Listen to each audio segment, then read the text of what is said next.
ada seseorang ketika Dajjal muncul, dia datang menghampiri Dajjal. Yahujja bihujjatihi, dia menghujah dengan kemampuan pikirnya. Fasara tabi'an lahu haqqa tabi'. Ternyata dia menjadi pengikut Dajjal yang setia. Ini terjadi pada Sai Baba, seorang syekh dari Arab Saudi, maaf dari Timur Tengah. Saya tidak sebut Arab Saudi ya, keceletot. Datang menghampiri Sai Baba. Sai Baba berkata begini, kamu ragu saya Tuhan kamu? Coba apa yang bisa dilakukan Tuhanmu, saya akan melakukannya. Maka apapun yang diminta oleh syekh tadi, Sai Baba melakukannya. Maka apa yang terjadi? Syekh tadi menjadi pengikut Sai Baba yang setia. Maka mereka pun para pendeta Sayyidin membuat dongeng. Dongeng apa? Dongeng Tuhan bingung. Dan dongeng ini terkait dengan sejarah Nabi Isa alaihissalam sendiri. Dia memfitnah Nabi Isa dengan dongeng ini, yaitu dongeng Tuhan bingung. Ya, dari dongeng inilah muncul keyakinan agama Kristen. Ada 10 akidah Syiah, salah satunya yang ke-8 Al-Bada, yaitu Tuhan pernah tidak tahu sesuatu lalu Tuhan ingat sesuatu. Maka saya yakin betul kalau Syiah juga adalah agama ciptaan Dajjal. Tolong saksikan. Saya mengatakan demikian karena sudah berdebat dengan mereka dan saya sudah pelajari akidah Syiah ini beberapa sedikit, tapi saya makin yakin ini agama ciptaan Dajjal. Intinya mereka ingin membunuh Nabi Isa karena membongkar kebohongan pendeta Sanhedrin, memasukkan Taurat menjadi Talmud supaya tidak ketahuan dan prosesnya enak untuk membunuh Nabi Isa. Dibuatlah dongeng kayak gini, sebagaimana para ulama ingin dibunuh, dibikin dongeng nugelo ngabunuh para ulama. Nah, nyambung bisa. Puji-puji dan syukur kita aturkan kehadirat Allah Subhanahu wa taala. Sore hari ini di hari ke-22 ya, 22 Syawal 1439 Hijriah, bertepatan dengan tanggal berapa? 6. Tanggal 6 Juli 2018. Allah menakdirkan kita bertemu di Masjid Istiqomah. Ya, masjid yang kita harapkan bisa menjaga dan mendicat kembali iman Islam kita. Jadi siapapun yang pengen istiqomah dalam iman Islamnya, sering-seringlah hadir ke masjid ini. Kemudian salawat dan salam sama dilimpahkan pada uswah dan qudwah kita Rasulullah Muhammad sallallahu alaihi wasallam, yang kehadirannya menjadi penyempurna risalah Islam. Tidak ada nabi yang membawa kemuliaan semulia beliau. Tidak ada masa yang terbaik bagi umat manusia melainkan masa di mana beliau hidup. Islam yang beliau wariskan kepada kita sudah menjadi cukup furqan bagi kita untuk membedakan mana hak dan batil. Sekalipun fitnah demi fitnah menghalangi antara kita dengan Allah, menghalangi antara kita dengan jalan Allah, maka insya Allah dengan sunnah Rasulullah SAW semua fitnah itu dapat tertembus. Karena salah satu fitnah fungsi Rasulullah SAW diutus ketika kita adalah menimbulkan furqan dan juga memberikan bayan, penjelasan. Maka tidak ada yang samar bagi kita sebetulnya apabila kita memandang kehidupan ini dengan kacamata Quran dan Sunnah, termasuk ketika kita memandang fitnah Dajjal. Ya. Sungguh sering sebetulnya saya dan Ustaz Zulkifli Ali ya menerangkan tentang Dajjal dan fitnahnya, termasuk juga di masjid ini. Namun tidak ada masalah kalau kita ungkap kembali untuk mericat kembali bayangan dan ingatan kita terkait dengan fitnah Dajjal. Antara Dajjal dan fitnahnya ini adalah dua hal yang berbeda, di mana fitnah Dajjal muncul terlebih dahulu. Ya. Adapun fitnah yang terburuk adalah fitnah ketika dia datang. Ya, jadi Dajjal ini akan datang manakala dunia betul-betul hancur karena fitnahnya. Maka di saat manusia putus asa dengan kehidupannya, di saat manusia sudah bingung untuk melangkah, di saat orang-orang yang beriman nyaris kehilangan imannya, di saat itulah Dajjal datang dengan fitnah yang puncaknya, fitnah yang pamungkas. Ya. Dan ketika Dajjal muncul, sihirnya ini mampu menepis siapapun yang lemah imannya. Bahkan siapapun, kata Rasulullah SAW, diperintahkan untuk pergi menghindari Dajjal. Jangan sampai kamu merasa bahwa kamu bisa menghadapinya. Karena siapapun yang terkena fitnah Dajjal di saat kehadirannya, maka dia tidak akan pernah bisa melepaskan diri. Sehingga dia menjadi pengikutnya yang setia, bahkan akan bersama-sama dengan Dajjal di neraka. Ya. Memang ada nanti seorang pemuda yang kata Rasulullah SAW akan menghujah Dajjal dengan keimanannya. Namun itu adalah pemuda yang terbaik imannya. Ya khadisyab imanan yawma idin. pemuda yang terbaik imannya pada saat itu, dan dialah yang akan dibunuh oleh Dajjal. Saya sempat berdoa kepada Allah, mudah-mudahan itu saya, tapi ternyata bukan. Bukan. Pemuda ini adalah pemuda dari Palestina yang perkiraan akan dibunuh di usia 20 tahun. Hari ini sudah ada dan dia sudah berusia 14 tahun, dan pemuda inilah yang sedang diburu oleh Israel. Dan inilah jawaban kenapa Israel banyak membunuh anak-anak di Palestina, anak laki-laki usia segitu di Palestina, karena Dajjal yakin Israel itu udah yakin pemuda itu sudah ada. Ya, itulah alasannya. Dan pemuda ini ada kemungkinan dibunuh di Madinah karena dia sedang studi di Madinah, studi ilmu hadis.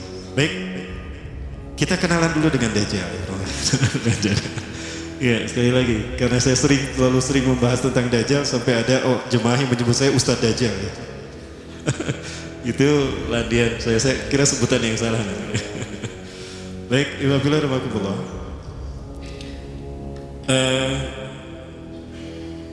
Siapakah Dajjal? Ada banyak referensi yang bisa kita kaji terkait dengan Dajjal ini. Kalau terkait dengan kitab, saya lebih senang membaca kitab Syarah Muslim karya Syekh Imam An-Nawawi. Dimana di Syarah Sahih Muslim Syekh An-Nawawi ini banyak memberikan penjelasan yang update. Menurut saya cukup relevan dengan fakta kekinian. Ya. Kemudian juga ada kitab-kitab yang lain seperti kitab Nihayatul Anam fil Fitan wal Malahim karya Dr. Amin Muhammad Jamaluddin dari Timur Tengah.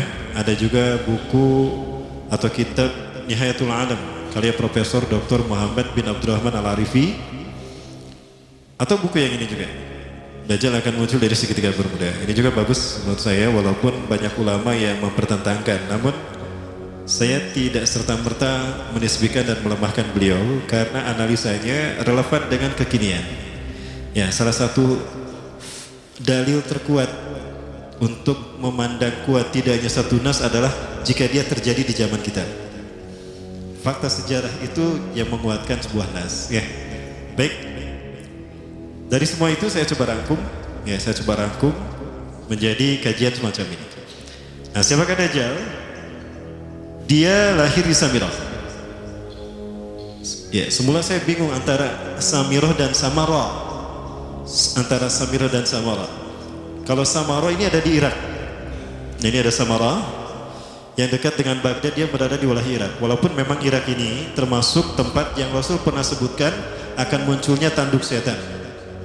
Dan juga termasuk fitnah yang akan datang dari sana. Al-fitnah satakhruju min hahuna.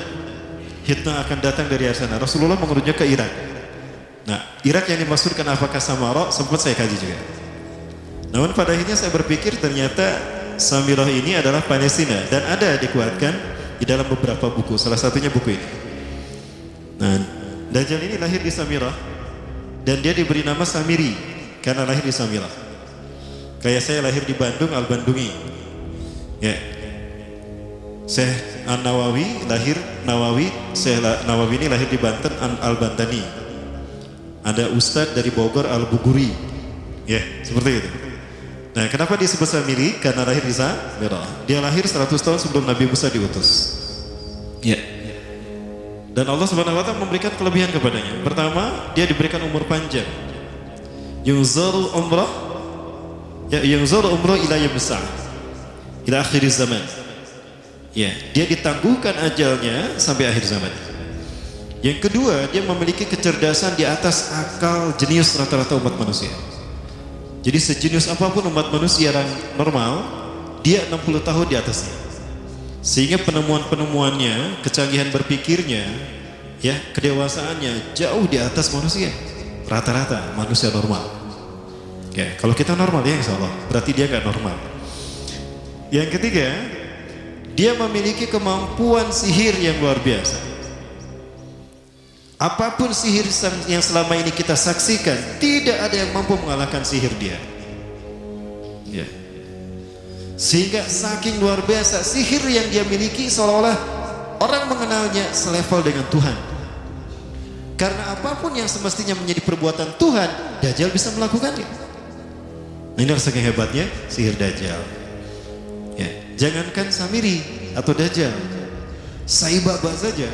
Pernah dengar Sai Baba ya? Seorang manusia supranatural, manusia yang lahir dari desa Nilayam Putraparti, India Selatan. Dia pun memiliki 20 ciri-ciri Dajjal. Apa yang bisa dilakukan Dajjal, 20 diantaranya dia bisa. Ya, itu Sai Baba. Dan tahun 95 Sai Baba pernah menginjakan kakinya di Nusa Tenggara Timur. Saat itu Nusa Tenggara Timur, Indonesia Timur dalam kekeringan. Kayak sekarang kering. Ini udah mulai musim kering. Saya sedang menghitung hari. Kalau kering seperti ini terjadi 3 tahun, waspada. Karena sebelum Dajjal muncul akan ada musim kering selama 3 tahun berturut-turut. Apakah ini tahun pertama dari 3 tahun tadi? Wallahu a'lam. Baik. Nah, Sai Baba datang ke Nusa Tenggara Timur, dia menginjakkan kakinya 3 kali. Kakinya dihentakkan begitu 3 kali, lalu dia mengatakan kepada air, ya lama, khuruj. Hai air, keluar kau. Maka air pun keluar. Sampai sekarang, sampai ada toren besar dibangun untuk menampung air yang dikeluarkan oleh dia. Pada dasarnya dia adalah izin Allah, namun ini istidrat bagi dia. Nah, diberi nama di tulisan di torennya itu tulisan Sai Baba Water Foundation. Itu tahun 95. Namun sekarang dia sudah mati. Ya, alhamdulillah. Alhamdulillah, saya bersyukur pada Allah dia sudah mati. Ya, dan dia sedang dipukuli oleh malaikat Zabaniyah di kuburnya. Kamu ya yang ngaku Tuhan, hobok dipukul tuh sama malaikat Zabaniyah. Baik. Nah, jadi Dajjal bisa melakukan, Samiri ini bisa melakukan apapun yang dia inginkan.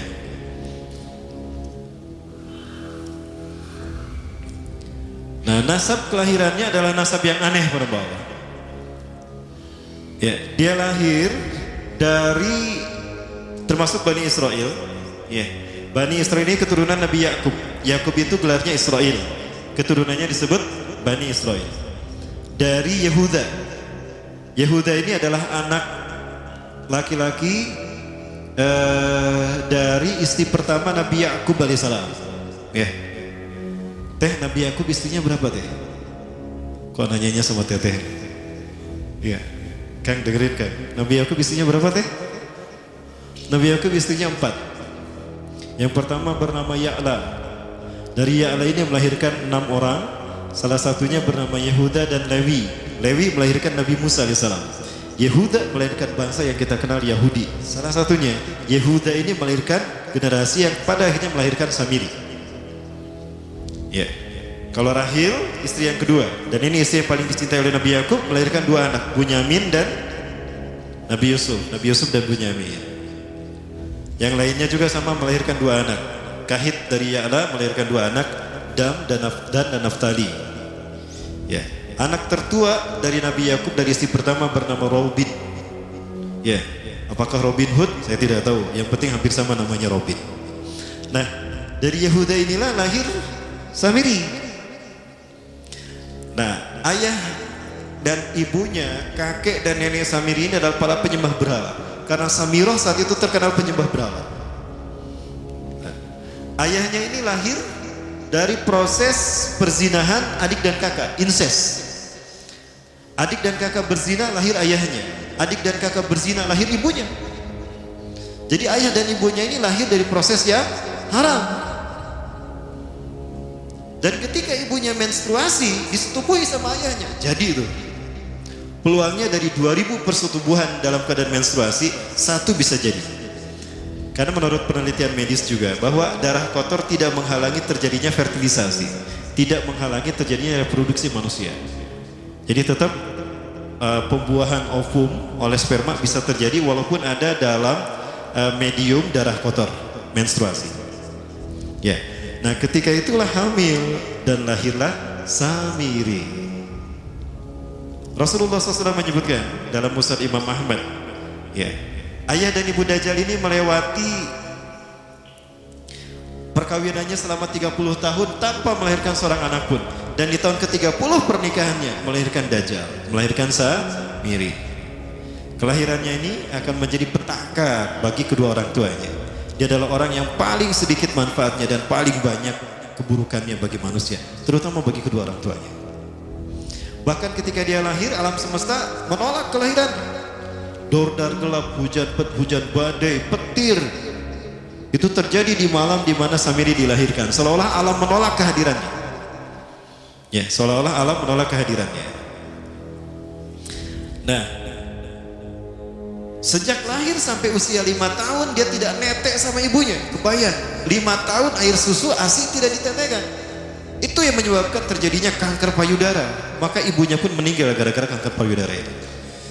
Ya, saya dapat berita dari beberapa orang pengidap penyakit kanker payudara. Rata-rata penyakit kanker payudara ini terjadi karena ketika menetekkan itu hanya sebelah. Ya, jadi ibu-ibu yang hamil, yang menyusui, upayakan dua-duanya disusukan. Ya, karena apabila cuma satu saja, yang satu itu yang akan terjadi peluang resiko besar resikonya terkena kanker payudara. Nah, ibunya meninggal gara-gara itu. Terbukti apa yang disampaikan Rasulullah. Kelahirannya menjadi petaka bagi kedua orang tuanya. Begitu pula ayahnya, maka ayahnya menjadi single parent. Ya, single parent apa single parent? Ya, itulah ya, single parent. Dibacanya parent ya, parenting. Nah, kemudian di tahun yang kelima, sejak lahir sampai 5 tahun, kenapa dia menetek pada ibunya? Karena kerjanya tidur melulu. Disebut mati, dia bernafas dan cuma berdetak. Disebut hidup, dia tidak bergerak. Antara hidup dan mati, la yamutu wa la yahya. Nah, maka di usia ke-5 tahun, nah ini terjadi peristiwa yang menarik. Apa itu? Samiri bangun dari tidurnya di tengah malam dan tidak ada orang yang menyadari Samiri bangun. Dia merangkak dan pindah ke berhala yang terbesar. Ya, saya tidak tahu apakah berhala yang terbesar ini Marduk. Kalau di zaman Nabi Ibrahim, berhala terbesar itu Marduk yang tidak dihancurkan oleh Nabi Ibrahim. Ya, karena Nabi Ibrahim saat itu memiliki garis perjalanan sejarah ke Palestina juga. Ada kemungkinan memang namanya Marduk juga, berhala terbesar ini. Nah, dia pindah ke pangkuan berhala terbesar, tidur di sana. Dan ternyata ketika berada di berhala terbesar tadi, BAB dan BAK. Ya, buang air kecil dan buang air besar. Besoknya itu adalah hari pemujaan kepada dewa-dewa mereka, bangsa Samirah. Apa yang terjadi? Ketika terjadi ritual pemujaan tadi, maka sang raja yang dipertuhankan oleh kaumnya mencium sesuatu yang tidak enak. Asa bau hangser ya teh. Bau pesing, hari didinya ngambut tuh. Cek bapak nah. Bapaknya Samiri ini adalah tokoh agama paganisnya. Ucap kurang mah kiaina, ulamanya. Ya, sebau pesing. Nah, hanya pas dilihat, kaget sang raja. Ternyata itu pesing berasal dari pantatnya si Samiri yang ada di pangkuan berhala terbesar. Marah murka tuh sang raja. Itu anak kamu, kenapa ada di situ? Ya, kurang ajar kamu yang telah menghina Tuhan kita. Kenapa kamu pindahkan anak kamu ke situ? Oh tidak Tuhan, saya tidak memindahkannya. Bagaimana saya bisa menghina Tuhan saya? Lalu siapa yang memindahkannya? Kan dia lumpuh. Nah, sekali lagi, kehadirannya menjadi petaka bagi kedua orang tuanya. Akhirnya raja marah dan ayahnya dipenjara. Selama ayahnya tidak bisa membuktikan penghinaan tadi, maka ayahnya dihukum mati. Pada akhirnya ayahnya pun dihukum mati. Ya, sedikit manfaat bagi kedua orang tuanya. Maka kemudian apa yang terjadi? Pada bola yang dimati Allah. Dari data yang saya baca ini, ya, dari beberapa kitab tadi, maka kemudian dia hidup dipelihara oleh sang raja.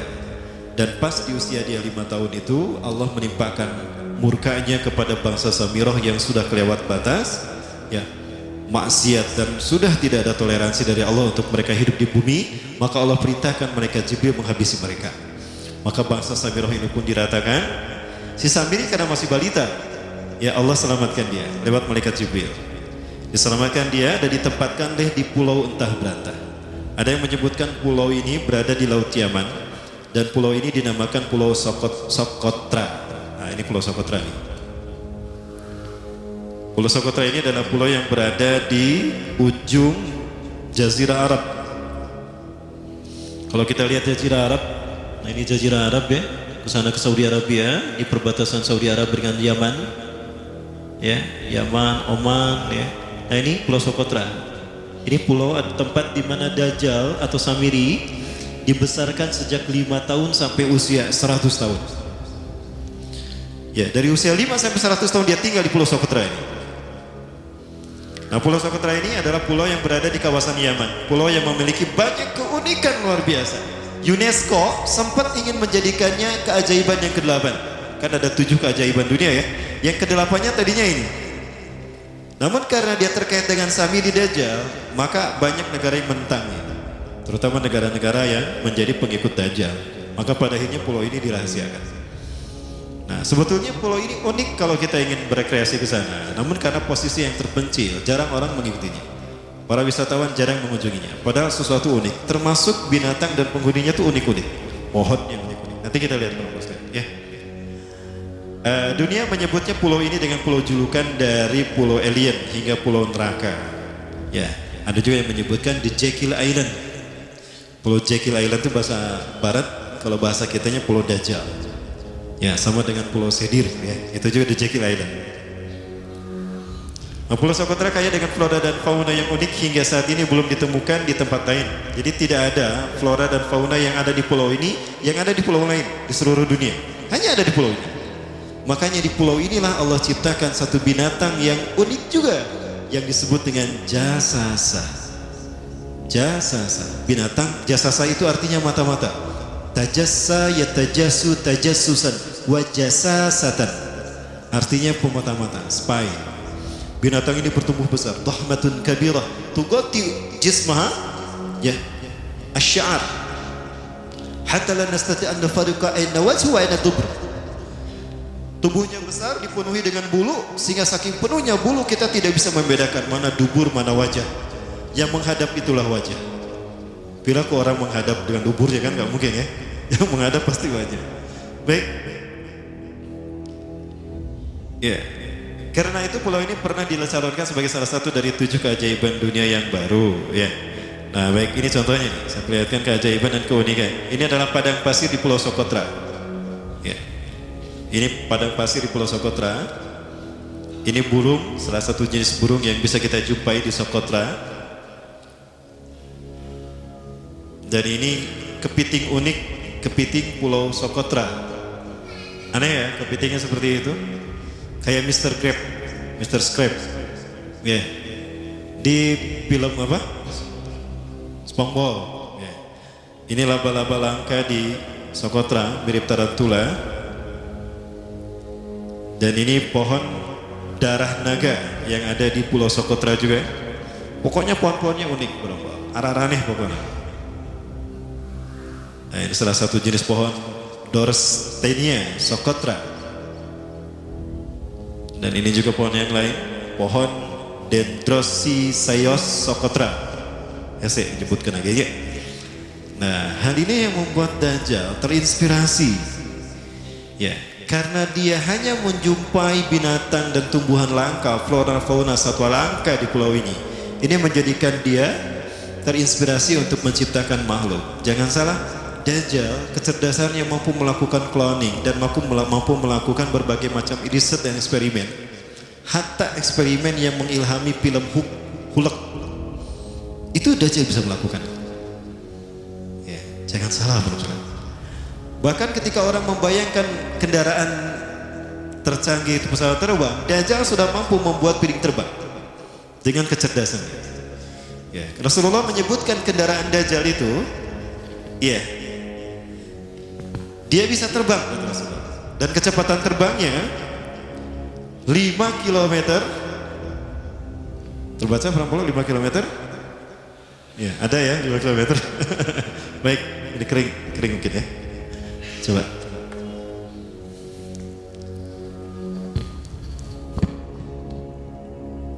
5 km per sekon. 1 detik 5 km. 5 km dari sini kemana? Sakicep ya. Sakicep 1 kedip ya. 1 detik sakicep. 1 detik 5 km. Dari sini ke Pasteur lebih. Dari sini ke, bukan ke Pasteur ya, ke alun-alun Cimahi lah. Satu kedip sudah ada di alun-alun Cimahi, satu kedip sudah ada di Tagog Padalarang, satu kedip sudah ada di Ciranjang, Raja Mandala, satu kedip sudah ada di Ciranjang. Hanya dengan berkedip-kedip dia berkeliling dunia. Ya, kecepatan ini diambil dari hadis Rasulullah. Berapa kecepatannya Rasulullah ketika dia terbang di muka bumi? Ya, kendaraan yang dia gunakan itu kecepatan terbangnya seperti awan yang ditiup angin, kata Rasulullah. Dan awan rata-rata ditiup angin itu 5 km per sekon. Ya. Dan jarak dari satu telinga ke telinganya, artinya setengah diameter atau diameter kepalanya, keledai yang dia gunakan, Rasul menyebutnya keledai, itu arba'una zira, 40 hasta, 27 meter. Ya. Diameternya itu 27 meter. Keledai macam apa yang jarak dari satu telinga ke telinganya 27 meter? Kalau bukan piring terbang. Ini bisa 24 meter kan? 27 meter, bisa tidak? Bisa, dan kecepatannya pun sama. Saya sudah mengumpulkan data di satu flash disk tentang UFO. Dan UFO ini pernah muncul di jalan di Ciberem, flyover Cimahi, Cimindi. Itu teman saya yang menjadi saksinya. Saya tanya, Pak, kenapa terlambat kajiannya, Pak? Saya tadi meliput sesuatu yang luar biasa. Ada UFO bergerak di tempat di mana saya berjalan. Itu dari flyover Cimindi, bergerak dari arah Ciberem ke Tagog Cimahi. Cepat sekali, luar biasa. Itu tahun 93 lah. 93-94 kurang lebih. Dan pernah meninggalkan jejak Cop Circle di Yogyakarta. Nah, Cop Circle itu adalah jejak UFO yang menjadi isyarat instruksi bagi para pelaku konspirasi dunia, bagi para konspirator dunia. Siapa? Para kalangan Illuminati. Ya, baik, Ibu Fida, dimati Allah. Apalagi kemudian, boleh saya berdiri ya? Boleh, ya. Baik, karena saya harus membawa ke sana juga ya. Berikutnya apa? Nah, di dalam Al-Quran Dajjal tidak disebut secara eksplisit. La yuzkaru Dajjal qat'an fil Quran. Dajjal tidak disebut secara qat'i di dalam Al-Quran. Kenapa? Yang namanya fitnah tidak disebut secara qat'i. Adapun dibahas secara detail itu di dalam hadis. Ya. Maka posisinya sama kuatnya dengan Quran. Karena fungsi hadis terhadap Quran itu ada 3. Ya. Ada 3 fungsi hadis terhadap Quran. Yang pertama, bayan ta'kid. Bayan ta'kid. Apa itu bayan ta'kid? Fungsi hadis menguatkan hukum atau penjelasan nas yang ada dalam Quran. Sebagai contoh, di dalam Quran ada kewajiban ibadah sahur. Ya ayyuhalladzina amanu kutiba alaikumusyamu kama kutiba alal ladzina min qablikum ya. Ada perintah sahur, maka di dalam hadis juga ada. Ya. Man shoma ramadhana imanan wa ihtisaban ghufira lahu ma taqaddama min dhanbi, kata Rasulullah. Ya, saum juga disebutkan dalam hadis. Nah, maka hadis yang menjelaskan tentang saum ini fungsinya bayan ta'kid kepada Quran. Yang kedua, fungsi hadis terhadap Quran adalah bayan tafsil wa tafsir. Bayan tafsir artinya menjelaskan apa yang ada dalam Quran. Sesuatu yang tidak dibahas secara mendetail dalam Quran dibahas secara detail di dalam hadis, bahkan dirinci oleh hadis, tafsil. Ya, itu fungsi yang kedua. Nah, fungsi yang ketiga dari hadis terhadap Quran adalah bayan tasyri'. Bayan tasyri', yaitu fungsi hadis dengan menetapkan hukum yang tidak dibahas di dalam Al-Quran. Ya, di dalam Al-Quran Allah hanya menyatakan innallaha yuhibbut tawwabin wa yuhibbul mutatahhirin. Allah cinta kepada orang yang bertaubat dan mencintai orang yang membersihkan dirinya. Nah, di dalam hadis Rasulullah SAW memberikan syariat menggosok gigi. Tasawwaku fa innaha min sunanil mursalin. Ya. Wa tuhuru satrul iman. Ya. Bersiwaklah kalian, gosok gigilah kalian, karena bersiwak itu adalah sunnahnya para nabi dan rasul. Ya. Jadi yang antara gosok gigi dia tidak mengikuti sunnah Rasul. Ya. Baik. Nah, itu persoalan baik. Nah, di dalam Al-Quran ada beberapa ayat yang menurut para ulama ini terkait dengan Dajjal. Nah, peristiwanya adalah terkait dengan peristiwa Nabi Musa dan Samiri. Ya, Mulai ada nama Samiri di sini. Nah, di dalam Quran surat Toha disebutkan di dalam beberapa ayat. Yang pertama ayat ke-83 dan 84. A'udzubillahi minasyaitonirrajim. Wa ma ajalaka an qaumika ya Musa. Dan apakah yang membuat kau tergesa-gesa meninggalkan kaummu hai Musa?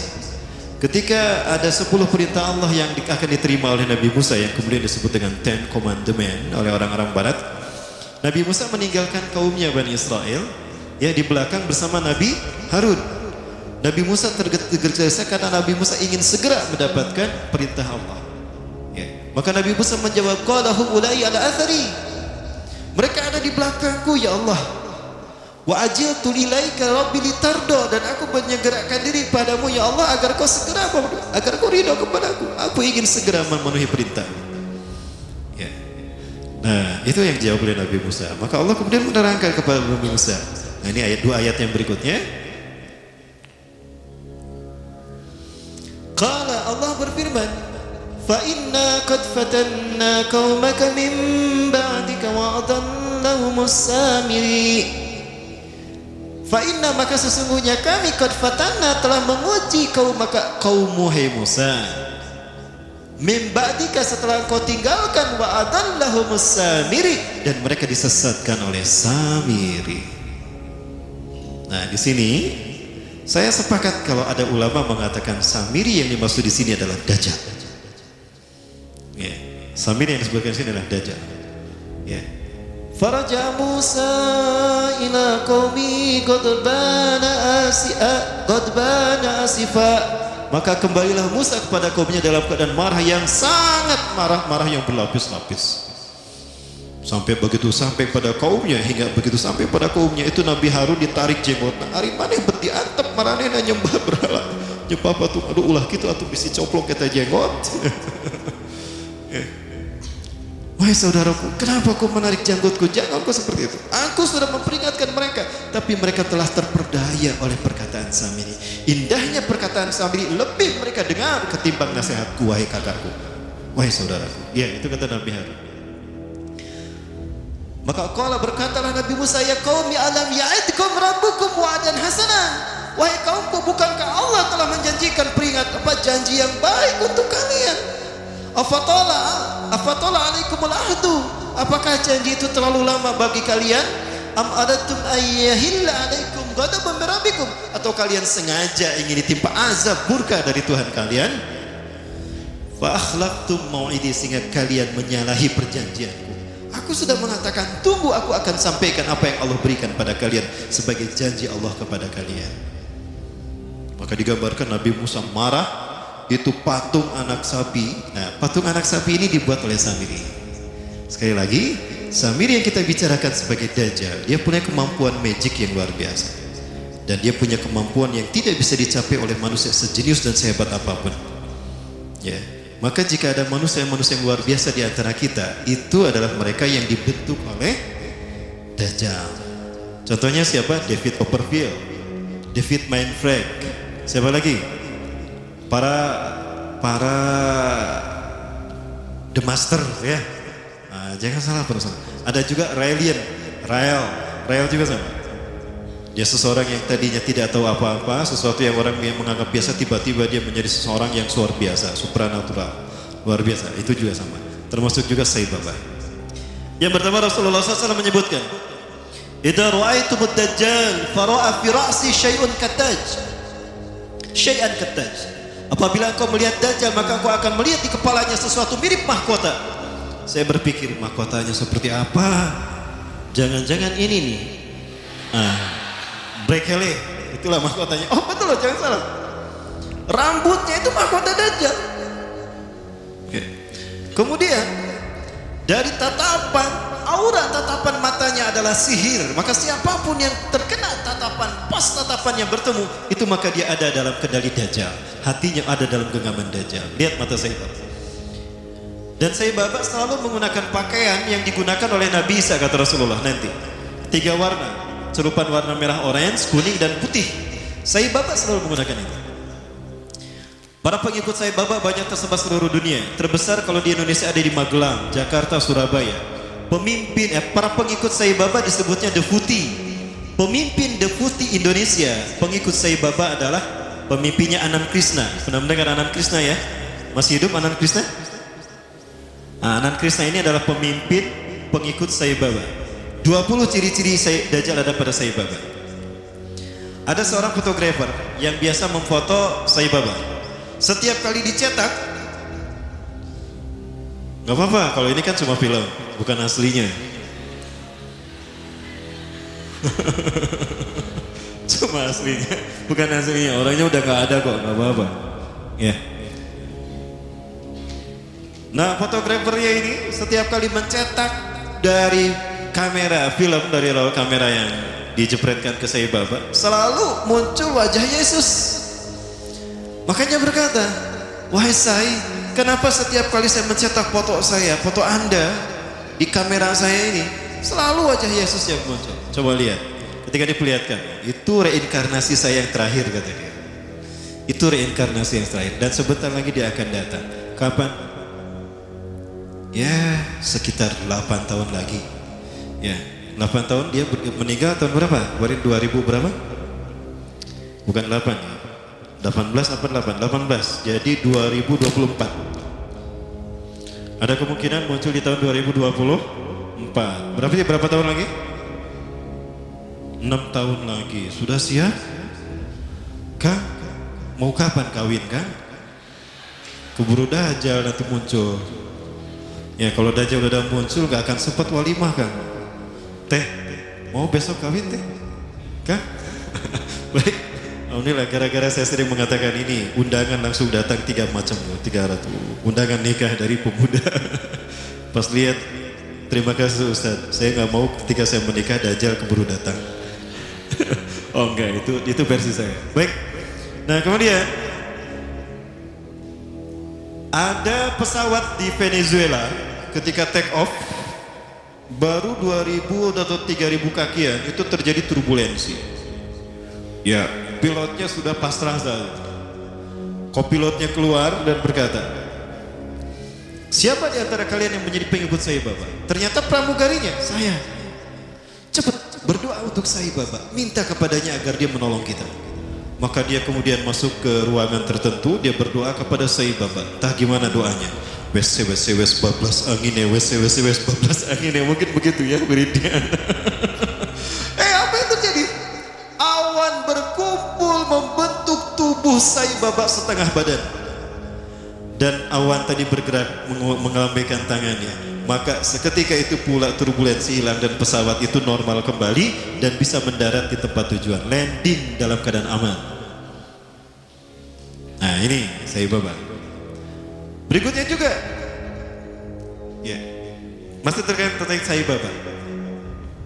Ada seorang janda punya anak 4. Dia datang pada Sai Baba dan berkata, wahai Sai, Anda adalah Tuhan kami, Anda Tuhan saya.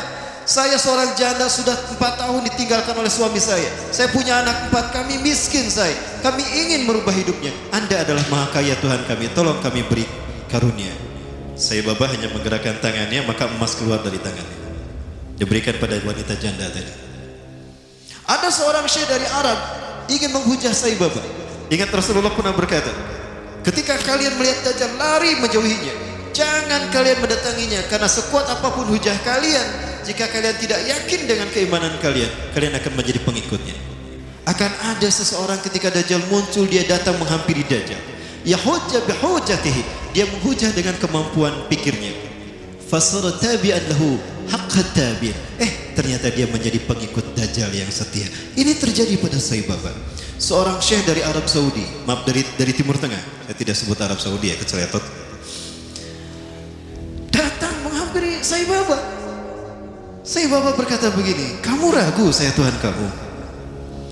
Coba apa yang bisa dilakukan Tuhanmu, saya akan melakukannya. Maka apapun yang diminta oleh syekh tadi, Sai Baba melakukannya. Maka apa yang terjadi? Syekh tadi menjadi pengikut Sai Baba yang setia. Hati-hati. Nah, baik, kita masih bicara Sai Baba. Suatu saat Sai Baba pernah diundang ke Amerika. Sekelompok petinggi militer angkatan darat Amerika kehilangan sebuah dokumen, dan yang tahu hanyalah seorang jenderal yang bernama Conner. Jenderal Conner ini sudah meninggal. Maka dipanggillah Saibaba. Ketika Saibaba datang ke jasad Jadal O'Connor, dia menaburkan tepung vibuti. Nanti saya perlihatkan tepung vibutinya insyaallah. Ya. Menaburkan tepung vibuti yang langsung keluar dari tangannya, entah dari mana. Maka dengan cara diusap, sebagaimana Nabi Isa AS membangunkan jasad yang sudah mati. Maka apa yang terjadi? Jadal O'Connor bangun. Maka ditanya, di mana arsip itu? Oh, arsipnya di sana. Dia pergi, diantar pakai mobil, dibukakan arsipnya. Ketemu arsipnya. Udah ketemu arsip nama, plak deh maut deh gitu. Itu jin yang masuk ke dalam tubuh Jadal O'Connor. Kalau Nabi Musa alaihissalam menghidupkan yang sudah meninggal dalam kisah sapi betina Al-Baqarah, itu nyata betul-betul hidup. Di mana dipukul dengan sebagian dagingnya kan? Fadribuhu bi ba'diha. Pukul dengan sebagian dagingnya. Itu betul-betul hidup. Sama Nabi Musa ditanya, "Man qatalaka? Siapa yang membunuhmu?" Culang-cilang, mana ngebunuh saya? Oh, itu qatalani banu akhi, qatalani banu akhi. Udah gitu mati lagi. Ya, tuh anak-anak saudaraku, keponakanku yang membunuh saya. Udah gitu mati lagi. Nah, dia pernah melakukan apa yang semacam hal itu ya. Jadal O'Connor pun bangun. Kemudian ada hal yang menarik lagi terkait dengan saya Bapak. Saya coba perlihatkan tepung vibuti yang dia keluarkan, yang dengannya dia menyembuhkan orang yang buta, ya, menyembuhkan orang yang sudah membangunkan orang yang sudah mati. Tapi sekali lagi ini biiznillah, dengan izin Allah. Allah mengizinkan kepadanya untuk melakukan itu sebagai sebuah istidraj. Apa istidraj? Rangsangan, ya. Apakah dia mau bertobat atau kembali kepada Allah Subhanahu wa taala. Rasulullah SAW menyebutkan Samiri atau Dajjal itu dia mandul, tidak suka kepada lawan jenis, dan dia tidak menikah. Termasuk Saibaba juga sama, dia ngejomblo seumur hidup. Ya, dan dia sudah mati. Baik, Nah, kemudian kita kembali ke kajian kita. Waktu kita masih ada? Sampai jam berapa? Sampai maghrib. Ya. Nah, Nabi Musa marah kepada Saibaba. Maaf, kepada Saibaba. Kok jadi Saibaba? Nabi Musa marah kepada Samiri. Maka kemudian Samiri pun diusir sama Nabi Musa, ya. Qala, berkata Nabi Musa kepada Samiri, "Fama khatbuka ya Samiri?" Ya. Maka apa yang mendorong untuk melakukan itu, hai Samiri? Nah, saya lupa promo sekalian menceritakan. Saya cerita dulu sebentar. Ya, sebetulnya nanti ada itu pembahasannya. Sampai tadi slide keberapa? Nah, Samiri sejak dipindahkan ke pulau Yaman yang tadi dinamakan Pulau Sokotra, ya. Di sana dia tinggal dari usia 5 sampai 100 tahun. Kerjaannya adalah bangun, makan, minum, tidur, bangun, makan, minum, tidur, bangun, makan, minum, tidur. Begitu sampai usia 100 tahun. Samiri. Ya, dia tidak melakukan aktivitas lain. Ketika dia bangun, malaikat Jibril sudah menyiapkan makanan dan minuman di sampingnya. Dimakan dia. Kadang menunya macam-macam. Ada pecel lele, tutuk oncom, cobek belut, macam-macam tuh. Minumannya macam-macam. Ada teh tarik, bajigur, kopi radik. Ada itu menu-menu saya. Itu semua menu-menu saya ya. Ya, saya nyebutin apa yang saya tahu ya, kalau mau. Ya. Nah, sampai usia 100 tahun baru dia melek, baru dia sadar, memikirkan tentang dirinya. Oh, di mana saya? Ternyata saya sudah sebesar ini. Tapi tidak ada siapapun kecuali dia dan binatang jasasa. Binatang jasasa Allah ciptakan, Allah lahirkan berbarengan dengan lahirnya Samiri. Karena tugasnya adalah untuk memata-matai Samiri, maka disebut jasasa, pemata-mata. Dan dia menghilang berbarengan dengan menghilangnya Dajjal, dan akan muncul lagi berbarengan dengan munculnya Dajjal. Nanti pembahasan kita sampai kepada tanda-tanda Dajjal akan muncul. Kapan Dajjal muncul, ada tanda-tandanya. Ya, nanti ada pembahasannya. Baik. Nah, malaikat Jibril selama Samiri tidur, dia memegang pena. Nah, penanya ini tidak seperti pena kita, ada merek Roxy, pena merek apa lagi? Big, ya. Merek apa lagi? Standar, bukan ya? Nah, Snowman, bukan. Tapi penanya itu kayak tongkat sihir. Nah, itulah kenapa tongkat sihir pendek itu selalu seperti itu, kayak Harry Potter. Potter apa Potter? Harry Potter. Nah, dia punya tongkat. Nah, tongkat itu sebetulnya adalah pena yang digunakan malaikat Jibril menuliskan beberapa panel prasasti yang isinya adalah pelajaran akidah tauhid untuk Samiri. Nah, ini dibahas di bukunya Muhammad Isa Daud. Ya, cuma Muhammad Isa Daud ini banyak ditentang sekali lagi oleh para ulama. Namun menurut saya kita lihat kebenaran Muhammad Isa Daud ini apabila realita kita hari ini sesuai dengan analisanya. Insya Allah. Nah, pena inilah yang kemudian diambil oleh Samiri. Dengan pena inilah dia mampu melakukan apa yang dia inginkan. Ya. Dan dengan pena itulah dia membuat patung anak sapi. Ya. Bagaimana caranya? Dia masuk ke tengah-tengah kaum Nabi Musa. Jumlah umat Nabi Musa saat itu 70.000 orang yang menyelamatkan diri dari Mesir, dari kejaran Fir'aun, sampai ke Padang Tih dan ke Palestina itu 70.000 orang.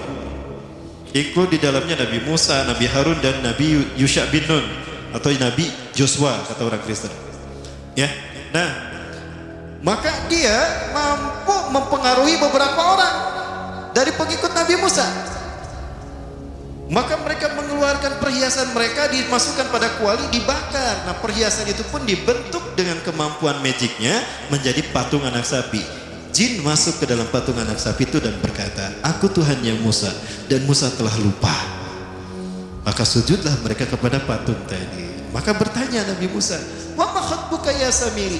Apa yang membuat kamu mendorongmu melakukan hal itu, hai Samiri? Kamu menyesatkan kaumku dan menyembah patung yang kau buat itu. Ya, patungnya diambilkan sama Nabi Musa, dihancurkan.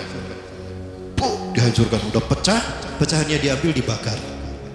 Ya, dibakar, kemudian dibuang ke laut merah. Ya.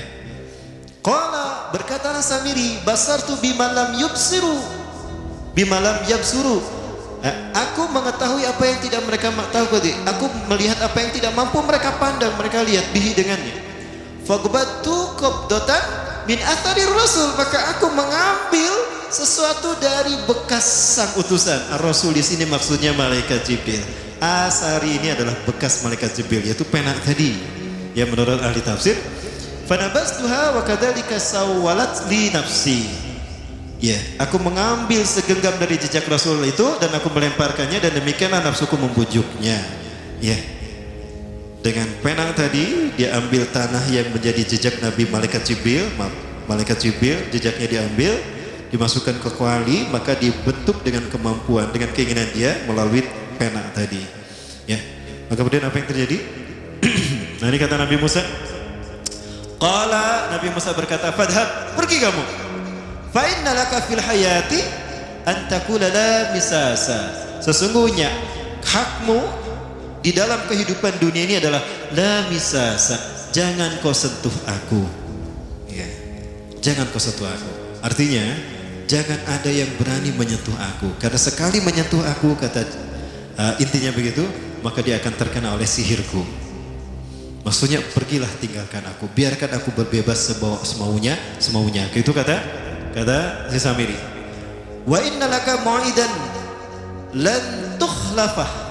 Sesungguhnya engkau akan mendapatkan janji Allah yang tidak akan pernah terselisih. Artinya janji Allah itu pasti terjadi atas dirimu. Ya. Wanzur ila ilahika. Ya. Maka lihatlah Tuhanmu yang kamu tetap menyembahnya. Alladzi talda zalta alaihi akifan. Lanuharriqannahu thumma lanahsifannahu fil yammi nafsan. Tuhan yang kau sebut tadi, yang tetap tadi kau puja-puja, akan saya hancurkan dan akan saya bakar dan akan saya buang ke lautan. Itu kata Nabi Musa. Ya, kita percepat. Nah, Rahmatullah, kemudian apa yang terjadi? Nabi Musa hanya mengusir si Samiri, tidak membunuhnya. Sementara kaum Nabi Musa yang menyembah patung anak sapi ini harus bertaubat, dan taubatnya dibunuh oleh orang yang beriman. Yang tidak menyembah patung anak sapi jumlahnya ribuan.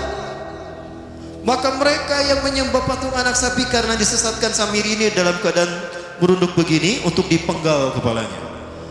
Yang masih hidup, mereka enggak mau dipenggal, maka melawan, maka terjadilah perang dengan sesama umat Nabi Musa. Disitulah Nabi Musa berdoa kepada Allah, "Ya Allah, cabut hukuman ini dari Engkau ya Allah. Andaikan Kau tuntaskan hukuman ini, maka habis umatku ya Allah." Maka hukuman itu pun dihentikan. Dan Allah mengampuni mereka yang telah bertobat, dan Allah memberikan pahala kepada orang beriman yang meninggal gara-gara melaksanakan hukuman tadi. Ini ada dalam tafsir firman Allah dalam Quran surat Al-Baqarah. Ya Bani Israil adhkuru ni'matallahi alaikum. Gimana terusnya? Fatubu ila barikum faktulu anfusakum. Al-ayat. Nah itu kalimat faktulu anfusakum. Ayat ini dikeluarkan ketika Nabi Musa berfirman, bertaubatlah kalian kepada Tuhan yang menciptakan kalian dan bunuhlah diri kalian sendiri. Maksudnya, bunuhlah mereka yang menyembah patung anak sapi tadi. Coba, yang menyembah patung anak sapi gara-gara disesatkan Samiri dibunuh taubatnya, Samirinya tidak dibunuh, tapi cuma diusir. Jika ada orang yang ingin mengganggu, katakan, la misasa, jangan kau sentuh aku. Kenapa diusir tidak dibunuh? Karena yang membunuhnya adalah Nabi Isa alaihi salam di akhir zaman. Maka sejak saat itulah Samiri mengembara dari satu negeri ke negeri yang lain. Maka bertemulah dengan para nabi sesudah Nabi Musa, hatta dengan Nabi Isa alaihissalam sendiri. Dan dia berganti-ganti nama, berganti-ganti kostum. Terkadang dia mengaku sebagai Highlander. Ya, nyambung ya. Seperti itu. Nah, di zaman Nabi Isa alaihissalam dia berganti nama menjadi Yudas Iskariot. Dia masuk ke tengah-tengah umat Nabi Isa alaihissalam yang saat itu ada 12 orang.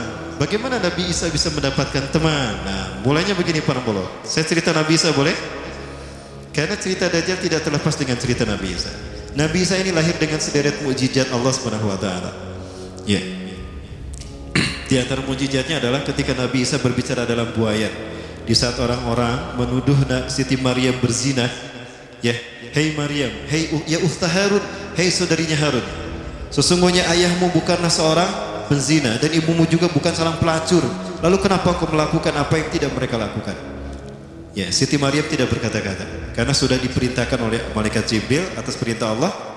Ya, katakan kepada manusia, inni nadartu lirrahmani sauman falam ukallima al-yawma insiya. Itu kata Nabi Siti Maryam. Aku bernazar kepada Tuhanku yang Maha Rahman, kalau aku tidak akan berkata kepada siapapun, maka hari ini aku akan saum. Tidak akan berkata pada seorang pun. Lalu siapa yang akan menjawab pertanyaan kami? Siti Maryam menunjukkan isyarat dengan matanya kepada Nabi Isa alaihissalam yang masih dalam buayanya, yang baru beberapa jam dilahirkan. Lihat aja anak saya, dengan isyaratnya begitu ke mata. Apa maksud Bapak kau hendak mempermainkan aku? Maka tiba-tiba Nabi Isa alaihissalam berkata, ya, nah, bersabda Nabi Isa banyak hal lebar. Ini adalah surat Ali Imran ayat ke-36 sampai 40-an kalau tidak salah ya. Nah, terkait dengan ayat itu, maka orang-orang pun mempercayai Nabi Isa. Nah, sejak saat itu Siti Maryam bertahanus di Masjidil Aqsa di paling bawah ya. Kalau sekarang paling bawah sudut paling timur pojok itu ada mihrab Siti Maryam. Nah, sementara Nabi Isa alaihissalam terkadang diasuh oleh Nabi Zakaria yang saat itu sudah memiliki Nabi Yahya. Antara Nabi Isa dan Nabi Yahya hampir satu usia, satu angkatan, satu bait. Maka ketika ada kajian di Baitul Maqdis, Nabi Isa dan Nabi Yahya dibawa. Nah, saat itu terjadi konspirasi yang dilakukan oleh para pendeta Sanhedrin. Para pendeta Sanhedrin inilah mereka yang memalsukan Taurat menjadi Talmud, dan merekalah Yahudi Talmudian. Ya. Ketika mereka menyampaikan Talmud yang mereka klaim Taurat, Nabi Isa yang masih kecil merekel karena bangku. Protes kepada para pendeta tadi, wailun lakum innakum tuharifuna al-kalima an mawadhi. Sungguh celaka kalian telah merubah Taurat dari tempatnya. Taurat yang kalian sebutkan tadi tidak begitu. Nih Taurat yang asli begini. Kaget tuh pendeta Sanhedrin. Allah, ya budak bener. Oke ngomong dah, oi. Berpuluh-puluh tahun ceramah kita nggak ada yang mendebat dan tidak ada yang tahu apa yang kita lakukan. Dan kali ini, hari ini ada yang mendebat kita, ada yang mengkritisi kita. Jangan mengkritisi budak letik deh. Wah, setiap kali pendeta Sanhedrin ceramah, setiap kali itu pula Nabi Isa alaihissalam mendebat mereka, mengkritik mereka, menyanggah mereka, membantah mereka. Maka mereka para pendeta Sanhedrin marah besar kepada Nabi Isa. Maka terjadilah rapat penting saat itu. Celaka kita kalau anak ini dibiarkan, tekor kita, kanyahuan bohong na urang. Kuma itu bunuh anak ini. Tunggu, Nggak boleh kita membunuhnya. Kalau kita membunuhnya, lalu bagaimana kita? Kita akan kehilangan posisi sebagai pesuruh Tuhan. Tenang, gampang, kita bunuh dia dengan tangan orang lain. Caranya gimana? Nah, dibuatlah doktrin Tuhan. Bingung, cerita ini Samiri tahu, Samiri hafal peristiwa ini. Ya, karena dia punya pendamping dari bangsa jin, penambah Allah. Tadi saya belum selesai ya, penambah Allah. Punten, boleh di-cut dulu cerita ini? Kita cut dulu cerita ini. Nah, ketika di pulau itu sebelum bertemu dengan Nabi Musa, Samiri di pulau itu yang hanya tinggal dengan seekor binatang jasasa. Binatang jasasa ini memberikan beberapa hal kepada si Samiri ya. Coba saya lihat salah satu isi panelnya ya. Ada beberapa panel yang diperlihatkan oleh naik.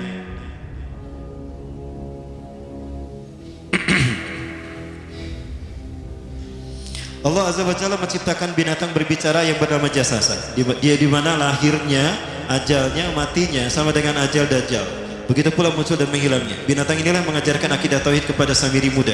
Pelajaran ini kononnya ditulis oleh Jibril alaihissalam dalam bentuk panel-panel atau prasasti. Isi prasastanya panel 1. Yang ditulis oleh malaikat Jibril, panel 1 itu berisi kalimat la ilaha illallah, tidak ada Tuhan selain Allah. Ini dijelaskan oleh binatang jasasa. Yang kedua, panel kedua berkata Allahu wahid la syarikalah. Allah Maha Esa, tidak ada sekutu bagi Allah. Itu dijelaskan juga oleh binatang jasasa ini. Nah, binatang jasasa ini sekali lagi dia bertubuh besar. Kategorinya adalah kelasnya itu mamalia. Ya, genusnya mamalia. Cuma saya tidak tahu nama spesiesnya apa. Sebut saja Afa. Afa yip yip naik terbang. Nah, tahu, masih ingat kan? Pada tahun 2017, akhir dari bulan Agustus di Filipina ditemukan binatang seperti ini. Ciri-ciri binatang ini nyaris sempurna seperti ciri-ciri binatang jasasa yang disebutkan Rasulullah terkait dengan binatang yang memata-matai dajjal. Tubuhnya penuh dengan bulu. Ini disebutkan dalam surat An-Naml ayat ke-82. Ya, binatang ini seperti ini dan dia tidak pernah jauh dari laut karena dia selalu ingin membasahi tubuhnya. Dan dia pun makan dari makanan ikan laut. Maka dia tidak pernah jauh dari pantai. Ya, seperti ini.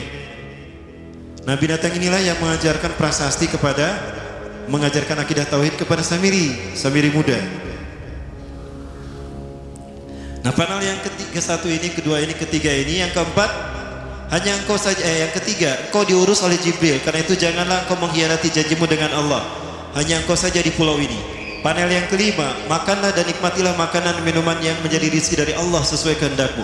Tidurlah sesukamu, tapi sembahlah Allah dalam berbagai keadaanmu dengan tasbih keesaan Allah kepadanya, yaitu dengan melaksanakan solat yang diwajibkan kepadamu. Allah lah sang raja, Allah yang Maha Esa. Dia tidak berayah dan tidak pula berpunyai anak. Ini saya agak tergesa-gesa mengetiknya. Allah Tuhan Tuhan yang Maha Besar dan Maha Agung. Dialah yang Maha Raja. Ada 7 panel. Panel yang ke-7 bercerita tentang Nabi Muhammad. Panel yang ke-6 itu bercerita tentang nabi-nabi, dan khusus panel yang ke-7 cerita tentang Nabi Muhammad. Jadi Dajjal sudah tahu, Samiri sudah tahu bahwa akan diutus Nabi Muhammad di akhir zaman, dan itu nabi yang terbaik, makanya dia iri.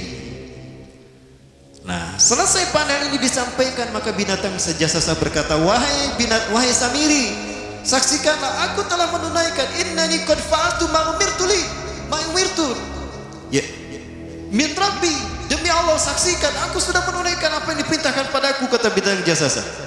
Maka sekarang adalah perintah terakhir, yaitu pertanyaan dariku untukmu. Hal tu'minu billah, apakah kau beriman pada Allah, wa bima unzila ilaih, dan dari apa yang diturunkan kepada nabi-nabinya, kepada Jibril maksudnya. Famadal jawab ya Samiri, apa jawabanmu hai Samiri? Samiri tidak menjawabnya. Lama ditunggu-tunggu, Samiri tidak menjawabnya.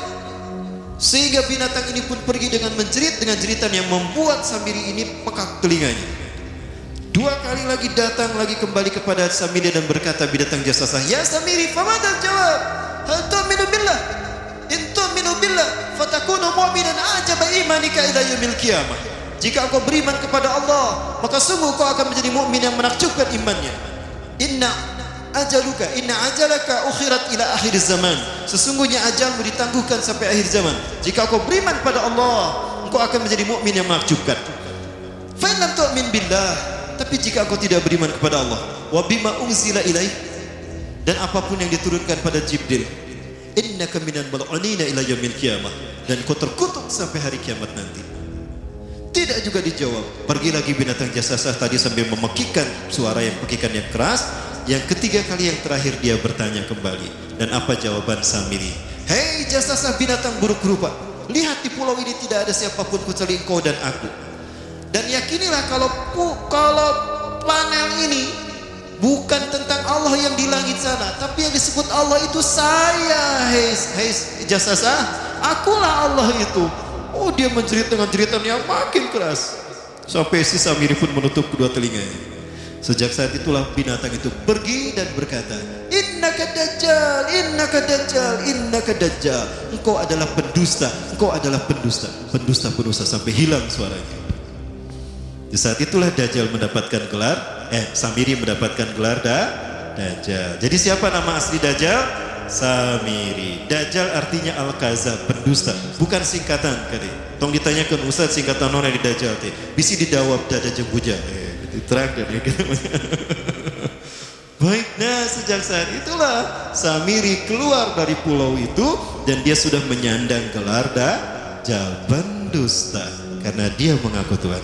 Lupa saya menyampaikan, Sai Baba pun sama. Di desa Nilayang Putra Parti, India Selatan, suatu saat dia pernah ceramah mengatakan kepada para deputinya, dia mengatakan, panggillah aku dengan panggilan yang kalian sukai. Panggillah aku Krishna, panggillah aku Yesus, bahkan panggillah aku Allah. Maka pengikut Sai Baba dari berbagai agama, termasuk agama Islam. Tidak sedikit orang Islam yang menjadi pengikut Sai Baba. Dan banyak pengikut Sai Baba di Indonesia yang menjadi pejabat. Tapi saya nggak nyebut siapa saja ya, yang banyak yang menjadi pejabat. Maka jangan heran kalau Indonesia model kia. Jadi gimana solusinya Ustadz? Ganti presiden 2018. Baik, pada sekalian yang dirahmati Allah. Nah, tadi ke zaman Nabi Isa ya, kita belum membahas tentang zaman Nabi Isa. Nah, ketika Nabi Isa membongkar kedustaan para pendeta Sanhedrin, pendeta Sanhedrin membuat tipu daya. Apa tipu daya yang dilakukan para pendeta Sanhedrin? Karena mereka sudah terbiasa mengarang cerita tentang kitab-kitab Allah, mereka mengganti sebuah ayat dari tempatnya. Summa yaktubunal kitaba biaidihim, lalu mereka menulis ayat dengan tangan mereka. Summa yaquluna hadza min indillah, lalu mengatakan ini dari Allah padahal bukan dari Allah. Maka mereka pun para pendeta Sanhedrin membuat dongeng. Dongeng apa? Dongeng Tuhan bingung.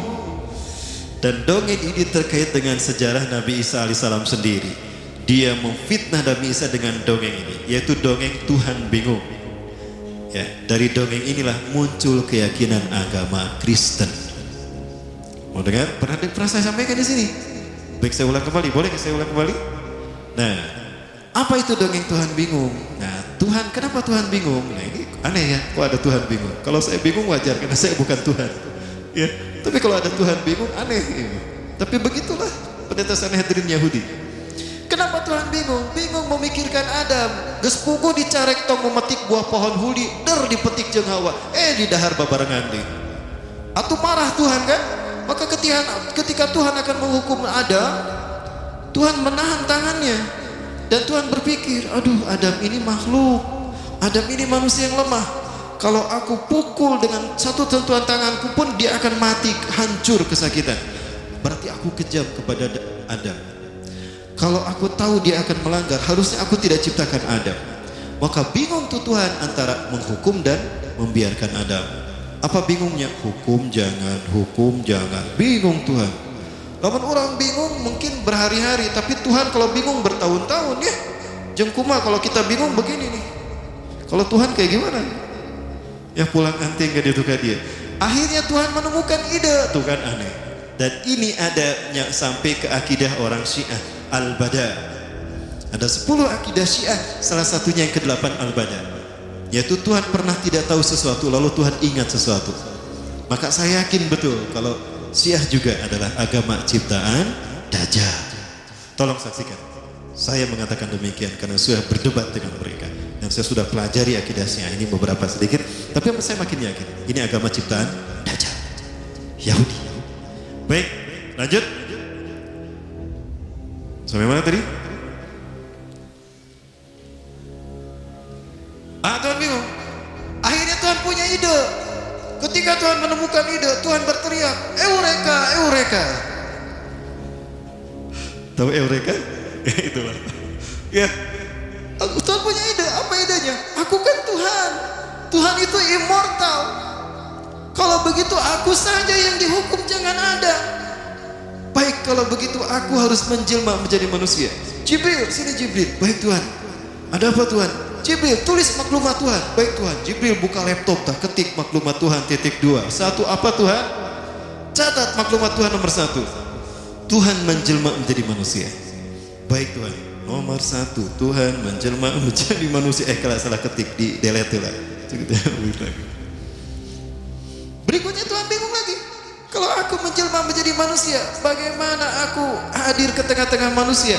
Kalau aku muncul begitu saja, manusia tidak akan percaya dengan keberadaanku. Kalau begitu aku harus lahir secara normal. Baik, Jibril, maklumat nomor 2, Tuhan lahir secara normal. Baik Tuhan, ditulis Tuhan lahir secara normal. Berikutnya bingung lagi Tuhan, kalau aku lahir secara normal, siapa wanita yang layak melahirkan Tuhan? Bingung, nggak bisa. Tong boroning di sana, di Bethlehem, ya, di Palestina, ya di Istiqomah Weloba, gimana nih saya pilih? Kata Tuhan.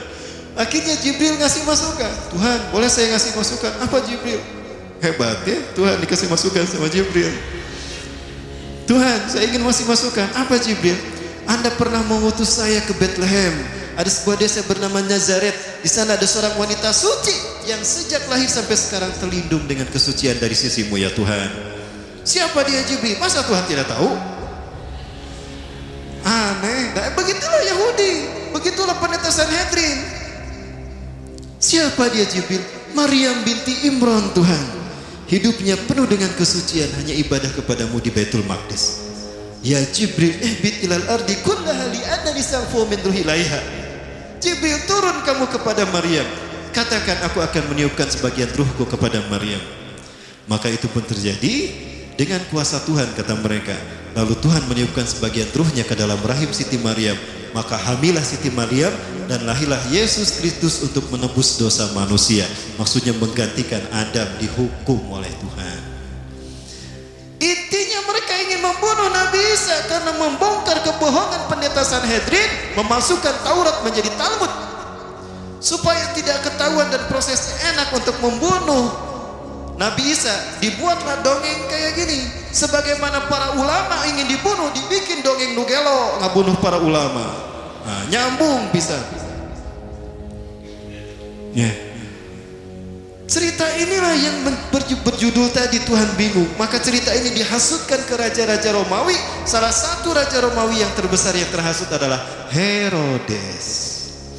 Maka Herodes pun marah kepada Nabi Isa. Maka dikejar-kejarlah Nabi Isa. Nabi Isa paham dirinya akan dibunuh. Maka Nabi Isa mengembara dari satu tempat ke tempat lain. Pengembaraan dia mengusap bumi dengan pengembaraannya diberi gelar Al-Masih. Itulah arti Al-Masih, yang mengusap bumi dengan pengembaraannya. Datang Nabi Isa alaihissalam kepada satu kaum yang sedang mencuci pakaian. Nabi Isa berkata pada kaum tadi, kalian sibuk mencuci pakaian, membersihkan pakaian kalian dari noda dan kotoran, tapi kalian tidak pernah mensucikan hati kalian dari dosa-dosa kalian. Siapa engkau? Berimanlah kepadaku dan bersaksilah, aku Isa bin Maryam, Nabi dan Rasul Allah untuk kalian. Aku diutus untuk menyeru kalian beriman kepada Allah. Maka berimanlah mereka. Salah satu yang beriman dari mereka adalah Barnabas. Ya. 6 orang beriman. Pergi lagi melakukan pengembaraan. Ada satu desa di mana banyak orang buta sejak lahir, diusap oleh Nabi Isa dengan mengucapkan Bismillah, maka sembuh itu butanya. Ada orang berpenyakit sopak, diusap oleh Nabi Musa, sembuh biiznillah. Ya. Mengembara lagi, bertemu dengan orang-orang yang sedang memancing ikan. Dengan anak mancing berjam-jam kan, diisuk jedur tapi kepeting jedor. Tanah mancing kan. Maka Nabi Isa berkata kepada para tukang pancing tadi, hei bapak-bapak tukang pancing, ya, kalian sibuk mencari bekal untuk hidup kalian di dunia, tapi kapan kalian meluangkan waktu kalian mengumpulkan bekal untuk akhirat kalian? Siapa anda? Aku Isa bin Maryam Al-Masih, utusan Allah. Aku aku diutus untuk menyuruh kalian beriman kepadanya. Maka Nabi Isa pun memberikan wejangan pada mereka, mereka pun beriman. 6 orang menjadi pengikut Nabi Isa. Salah satu dari mereka bernama Yakobus. Maka genaplah jumlah mereka menjadi 12 dan mereka disebut Hawariyun. Di saat Nabi Isa melakukan perjalanan menyelamatkan diri, masuklah Yudas Iskariot alias Samiri ke zaman Nabi Isa. Nabi Isa berkata kepada pengikutnya, hati-hati iblis masuk ke tengah-tengah kalian. Para pengikutnya menganggap yang disebut iblis itu jin. Yang faham betul yang dimaksudkan iblis itu adalah Yudas, adalah Barnabas. Barnabas paham, jangan-jangan si Yudas nih yang maksudkan Nabi Isa. Betul. Banyak kesempatan Yudas ingin berhadapan dengan Nabi Isa, tapi selalu terhalang oleh malaikat Jibril. Sampai kadongkol tuh Yudas ingin berhadapan dengan Nabi Isa. Ketika Yudas ke sini, Nabi Isa ke sana. Ketika Yudas ke sana, Nabi Isa kan itu. Jadi papalimpang wae. Sampai kageram itu si Yudas. Terakhir berkata pada Barnabas, sampaikan aku ingin bertemu dengan Isa bin Maryam, dengan Nabiullah, dengan Rasulullah. Maka Barnabas menyampaikan pada Nabi Isa, Nabi Isa mengatakan pada Barnabas, hei Barnabas, katakan, belum tiba saat perjumpaan kita. Perjumpaan kita nanti di akhir zaman. Oh, kata Nabi Isa tuh kepada si Yudas Iskariot. Ini menguatkan kalau Yudas itu Dajjal. Betul, makin kuat lagi ketika ceritanya dilanjutkan. Tapi jamnya nih nggak cukup. Lanjut. Oke, mana? Saya ada kajian di Jati Handap Cicaheum ya. Baik Ibu Fila, kita percepat. Nah, sampai di suatu saat ketika Allah melihat Yudas Iskariot ini akan berkhianat, maka Allah berfirman kepada Nabi Isa alaihissalam di dalam Quran ini. Maaf, ayat sebelumnya. Nah ini nih. A'udzubillahi minasyaitonirrajim. Izqala Allah, dan ingatlah Muhammad ketika Allah berfirman, ya Isa, hai Isa ini mutawafik, sesungguhnya aku akan menidurkan engkau. Kalimat mutawafik ini tidur. Surat Al-An'am ayat keberapa tuh? 62 apa? Wa huwal ladzi yatawaffakum bil lail. Dan dialah Allah yang telah menidurkan kamu di waktu malam. Nah, wafat di sini artinya tidur. Jadi Nabi Isa ditidurkan, wa rafiqa ilayya, dan aku akan mengangkatmu ke sisiku, wa mutahhiruka minal ladzina kafaru, dan aku akan mensucikan kau dari orang-orang kafir. Ada yang menyebutkan bahwa mutahhiruka ini adalah bersihkan namanya. Allah tunjukkan yang bergelar Al-Masih bukan Dajjal, tapi Nabi Isa alaihissalam. Wa ja'ilul ladzina tabauka fawqal ladzina kafaru ila yaumil qiyamah. Dan aku akan menjadikan orang-orang yang mengikutimu lebih kuat dan lebih mulia dari orang kafir sampai hari kiamat. Summa ilayya marji'ukum, kemudian kepadakulah kembali kalian, fahkumu bainakum, aku akan menghukumi di antara kalian fima kuntum fi takhtalifun, atas apa yang kalian perselisihkan. Maka Nabi Isa sebelum Allah berfirman begini, Nabi Isa berseru kepada kaumnya, ingat kaumku, tidak lama lagi akan datang pada kalian kelak di antara kalian ada yang berkhianat kepadaku dan dia menggantikan tempat kedudukanku. Maka apa yang terjadi? Tidak lama kemudian datang seseorang dari pengikut Nabi Isa yang bernama Hawariyun ini, yang digelari Hawariyun. Wailun lana wailun lana, celakalah kita. Intabihu antum wa intabih anta ya Rasulullah. Bersembunyilah kalian dan bersembunyilah anda wahai utusan Allah. Sesungguhnya Herodes dan pasukan Romawi, mereka dituntun oleh Sanhedrin, para pendeta yang memasukkan Taurat kita, ya, untuk datang membunuh kita. Maka Nabi Musa memerintahkan semua Hawariyun bersembunyi. Nabi Isa pun bersembunyi. Nah, di saat itulah Herodes datang dan pasukan Romawi. Ya, Herodes berkata, aku tahu kalian bersembunyi di sekitar sini. Siapa di antara kalian yang mau memberitahukan kepadaku di mana Al-Masih bersembunyi, aku akan menjadikan dia patih kerajaanku dan aku akan mengangkat dia aku akan memberi dia sepertiga harta kerajaanku. Ada yang tergiur tuh dari mereka yang bersama Nabi Isa. Siapa? Yudas Iskariot. Yudas keluar memberitahukan pada Herodes di mana Nabi Isa bersembunyi. Ya, mari ikuti aku. Aku tahu di mana Al-Masih bersembunyi. Maka ketika dia akan masuk ke tempat Nabi Isa bersembunyi, di sini Allah berfirman seperti ini. Maka Nabi Isa pun ditidurkan Allah dan diangkat ke Matlaul A'la. Kita tidak tahu di mana tempat Matlaul A'la. Rasul tidak menyebutkan. Maka Nabi Isa sudah tidak ada. Begitu Yudas mau masuk, tunggu aku akan pastikan apakah Al-Masih ada di dalam atau tidak. Maka ketika Yudas masuk, culang-cileng dia. Apa culang-cileng bahasa Inggris nanti? Pelanga-pelongo. Kemana Isa bin Maryam tadi ada di sini? Disitulah Allah merubah wajahnya menjadi Isa bin Maryam. Quran surat An-Nisa ayat 157. Wa qaulihim, dan perkataan mereka, inna qatalal masih Isa bin Maryam Rasulullah, dan klaim para pendeta Sanhedrin. Him di sini kembali kepada para pendeta Sanhedrin. Inna qatalal masih Isa bin Maryam Rasulullah, kami sedang membunuh Isa bin Maryam utusan Allah. Wa ma qataluhu, mereka tidak membunuhnya. Berarti mati tidak Nabi Isa? Tidak, kan tidak dibunuh. Wa ma salabuhu, dan tidak pula menyalibnya. Lalu siapa yang disalib? Apakah Nabi Isa? Bukan. Siapa? Walakin syubiha lahum, tapi orang yang Allah serupakan dengan Isa. Siapa yang Allah serupakan? Yudas Iskariot alias Samiri alias Dajjal.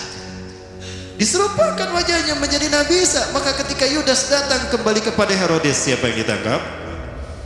Si Yudas inilah yang ditangkap. Mana Isa bin Maryam nyampurkan, dia ditewaklah dia.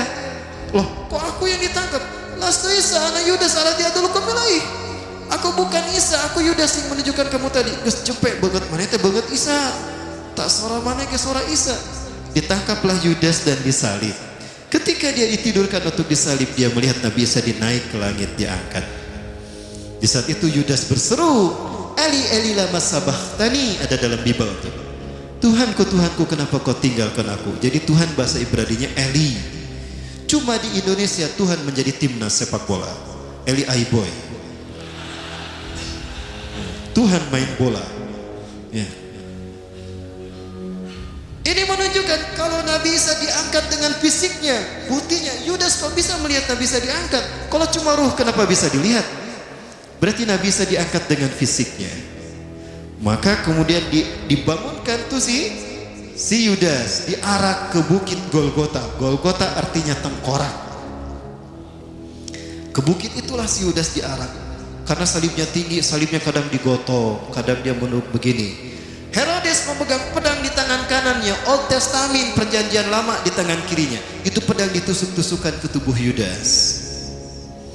Ketika menusuk tubuh Yudas yang dikira Yesus, dikira Nabi Isa, darah bercucuran, diminum tuh darahnya oleh para pendeta Sanhedrin dan tentara Romawi. Kenapa? Jika ada bagian tubuh Isa bin Maryam, Yesus Kristus dalam tubuh kita, bersatu dalam tubuh kita, maka tubuh kita tidak akan disentuh api neraka selamanya. Ini menjadi rukun kelima agama Kristen, Ekaristi Holy Water. Ini yang menyebabkan lahirnya agama Kristen. Ada 7 rukunnya. Rukun yang kelima, rukun meminum air suci. Ya. Di bawah, di depan patung Bunda Maria atau patung Yesus Kristus ada seloki. Itu diganti, ada cairan warna merah darah. Itu diganti dengan sirup koko pandan, marjan. Kan sama merah ya. Nah, banyak tusukan daging menusuk, tusukan pedang menusuk tubuh Yudas, dagingnya terkelupas, diambil dimakan. Jadi rukun agama Kristen yang ketiga, Ekaristi Gusti Kudus, rukun memakan tubuh Tuhan. Kalau sekarang ketika kebaktian selesai, berbaris mereka untuk keluar, pendeta berdiri di tengah, mereka berbaris menerima roti. Haleluya. Keluar. Nah itu rukun ketiga agama Kristen. Lihat kalau mereka kebaktian di gereja kayak gitu. Nah ini yang dimaksudkan Rasulullah SAW, yang membuat saya yakin kalau Yudas itu Dajjal. Materi kita kayaknya berlanjut nih, belum selesai para bawah ya. Kita belum membahas Dajjal, ini Dajjal sebelum Rasulullah. Nanti kita bahas Dajjal setelah Rasulullah SAW sampai kekinian. Seperti apa Dajjal ya. Panitia, nanti kita bertemu lagi panitia ya, dalam kasanah dakwah insyaallah ya.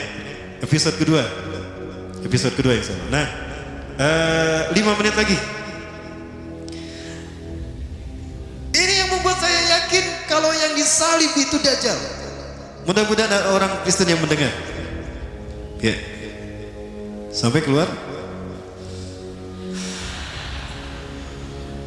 Rasulullah bersabda, "Ma ba'asallahu nabiyyan katun min Adam illa taqumus sa'ah."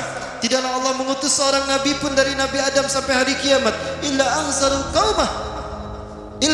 qaumahum, kecuali mereka akan menasihatkan, memperingatkan kaumnya tentang bahaya fitnah Dajjal. Wal yaum sa'ukhbiru lakum ma lam yukhbir min qabl. Aku akan beritahukan hari ini kepada kalian sesuatu yang belum pernah mereka sampaikan. Innahu a'war wallahu la sabi'awar. Sesungguhnya Dajjal pecak sebelah mata kanannya dan Allah tidak pecak. Ingat, a'war di sana bukan buta tapi pecak. Ada orang matanya normal tidak bisa melihat, disebutnya apa? buta. Tapi kalau ada orang matanya rusak sebelah disebutnya pecak. Nah, dia itu pecak. Dia awar dalam kamus Al-Munawir, artinya pecak. Kenapa cuma Rasulullah yang menyebutkan kalau Dajjal pecak mata kanannya? Kenapa Nabi yang lain tidak menyebutkan? Karena peristiwa pecak sebelah mata kanannya terjadi setelah Nabi Isa diangkat. Herodes dengan pedangnya tadi menusuk-nusukkan ke tubuh Yudas. Salah satu tusukan pedang itu mengenai mata kanan Yudas Iskariot. Di saat itulah Dajjal kehilangan mata kanannya. Jadi Dajjal normal dengan kedua mata sejak lahir. Kapan dia kehilangan mata kanannya? Di saat dia disalib, di saat perayaan Paskah. Itulah yang disebut dengan peristiwa Paskah.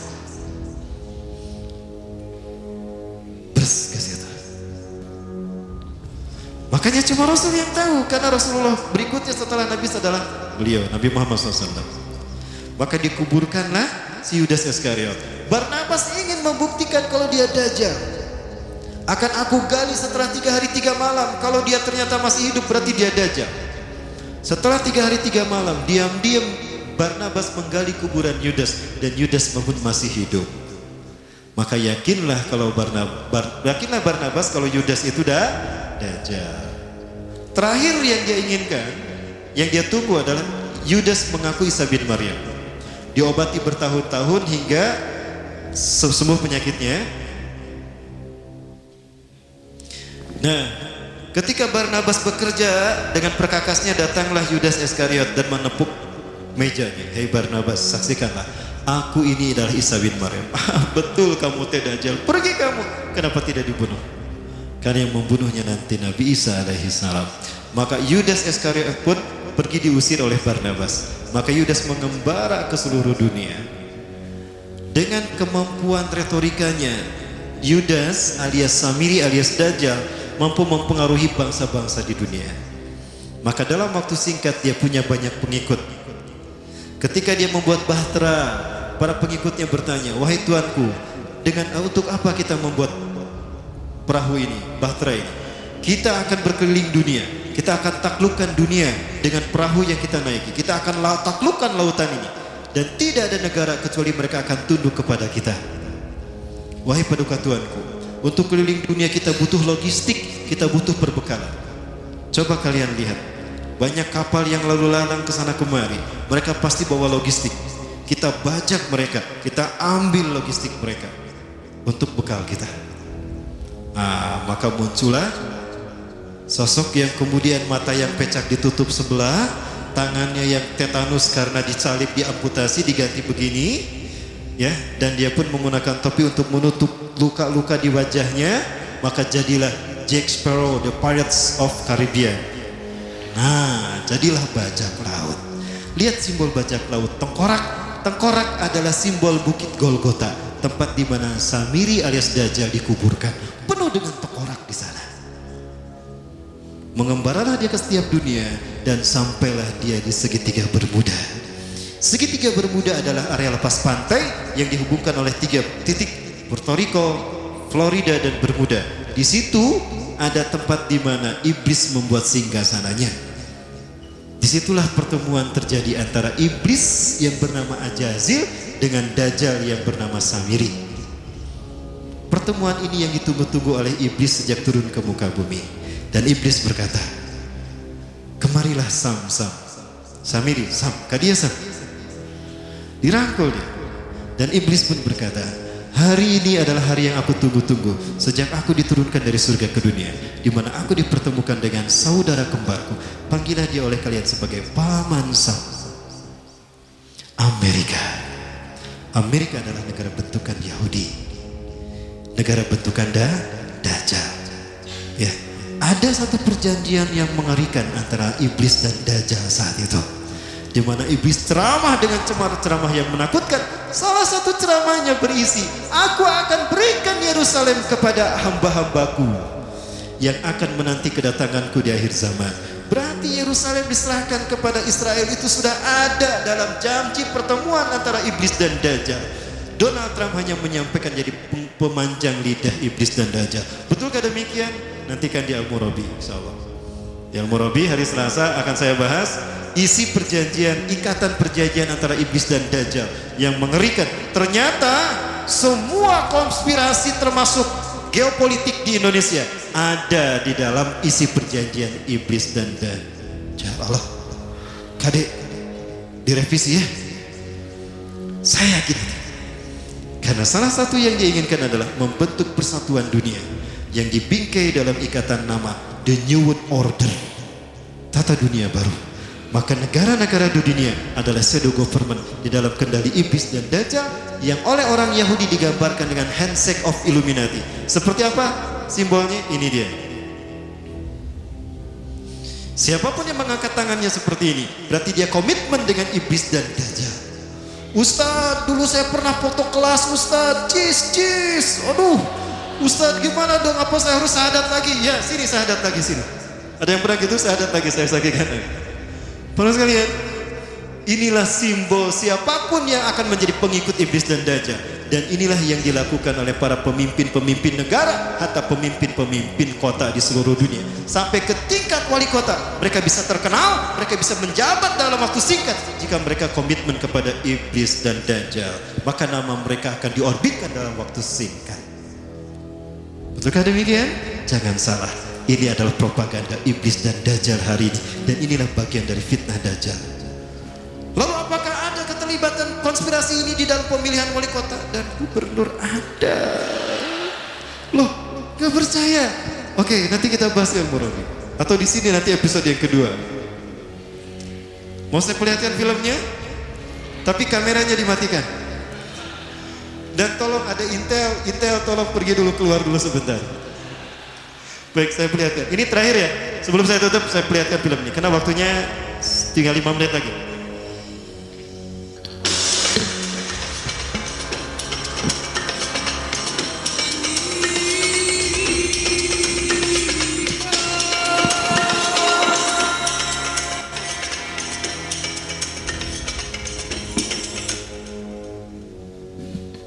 Ingat, ini adalah simbol angka simetris dan angka sakral Yahudi, Illuminati, Kabbalah, 666.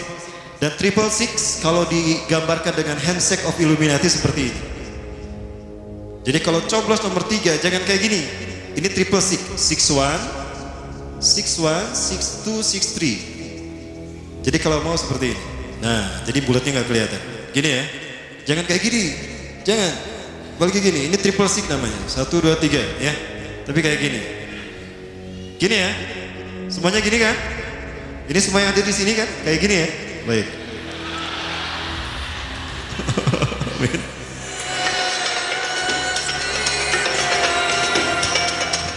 Let him who hath understanding reckon the number of the beast, for it is a human number. Its number is 666.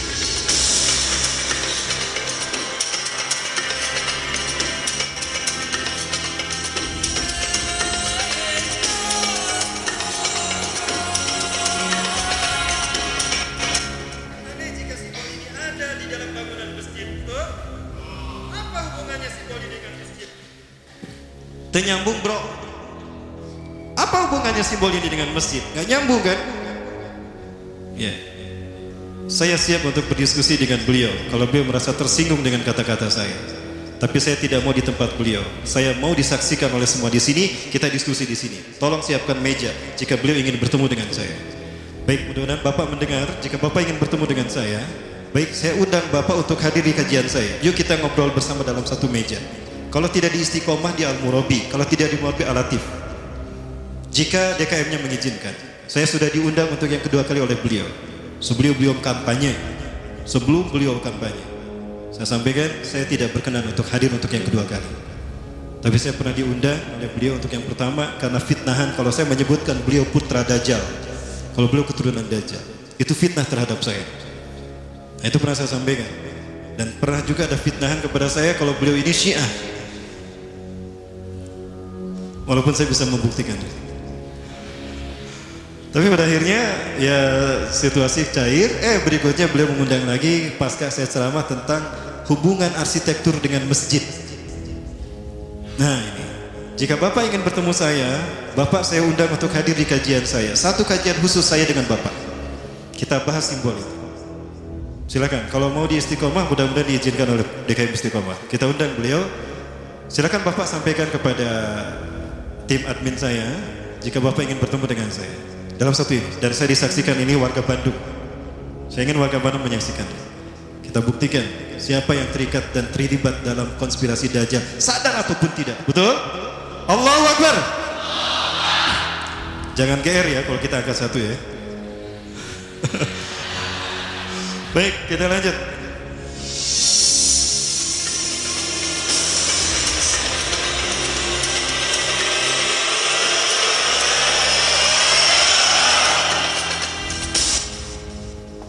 Ya, sudah tahu kan? Jadi pastilah pilih Jokowi. Gak mungkin gak pilih Jokowi lawan partainya kayak gitu kok. Gak percaya. Nanti kita lanjut.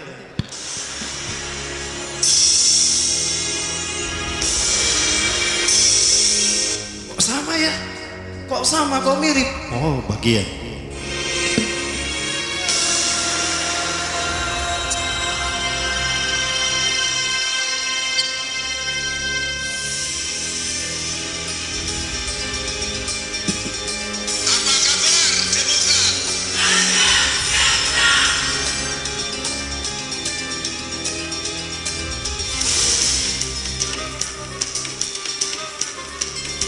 Saya kira dengan hanya menyaksikan film ini saja, apa yang difitnahkan kepada saya terjawab. Jadi kalau beliau dan kelompoknya merasa heran kenapa saya selalu membahas ini, karena dia bagian dari konspirasi Yahudi, dan Yahudi adalah kaki tangan Dajjal. Tolong sebutkan pada saya, ada tidak partai politik yang tidak tersentuh oleh mereka? Tidak ada, kecuali partai politik itu komitmen dengan Islam. Ya, insya Allah partai itu akan bersih. Walaupun ada satu yang harusnya direvisi menurut saya. Partai yang mana? Silakan ngobrol dengan saya. Harus direvisi. Kalaupun direvisi harus ada deklarasi lagi ya. Baik, itu dulu barangkali ya. Walaupun ini tidak langsung berhubungan dengan handshake of Illuminati seperti ini. Ada satu lagi tapi ini agak panas ya kalau ditampilkan. Kecuali nanti setelah pemilu presiden selesai. Kita lihat. Baik, barangkali itu dulu. Ini pembahasan Dajjal sebelum Rasulullah diutus. Nanti kita bahas fitnah Dajjal setelah Rasulullah diutus. Ya, saya bagi dua. Ya, setelah Rasul diutus sampai sekarang. Itu bagian keduanya insya Allah. Di mana insya Allah mungkin di sini atau di Al-Murabi atau di Al-Latif. Terima kasih. Adanallahu wa yakum minkum. Yang benar dari Allah, yang salah kedua saya pribadi, yang saya bisik bahasa Assalamualaikum warahmatullahi wabarakatuh.